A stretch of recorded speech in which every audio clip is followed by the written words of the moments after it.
Hi friends, நான் தான் உங்கள் ராண்டி ரஞ்சித் பேசுகிறேன். ஏப்ரல் 19 எலெக்ஷன் வரதையொட்டி இந்த அரசியல் நிகழ்வுங்கள்லாம் ரொம்ப பரபரப்பாக போயிட்டுருக்கு. எல்லா கட்சிக்காரங்களும் பிரச்சாரம் பண்ணுறன்ற பேரில் நடு ரோட்டில் ஸ்டேஜை போட்டு டிராஃபிக்கை தாங்க பண்ணி விட்டுனுக்குறாங்க.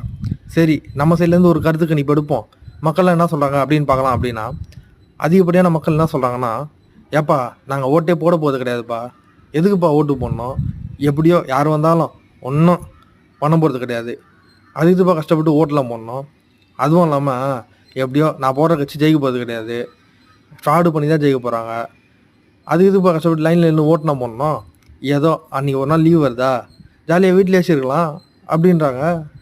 சரி, இந்த நோட்டா கட்சி போடலாம்லங்க அப்படின்னா, எப்பா நோட்டாலாம் டுபா குருப்பா அப்படின்றாங்க. எனக்கும் ஒரு வகையில் இது நியாயமாக தான் படுது. ஒருவேளை நீங்களும் இந்த மாதிரி தான் நினைக்கிறீங்க அப்படின்னா இந்த வீடியோக்கு லைக் பண்ணுங்கள், ஷேர் பண்ணுங்கள், மறக்காம நம்மளை ஃபாலோ பண்ணிக்கோங்க. பை.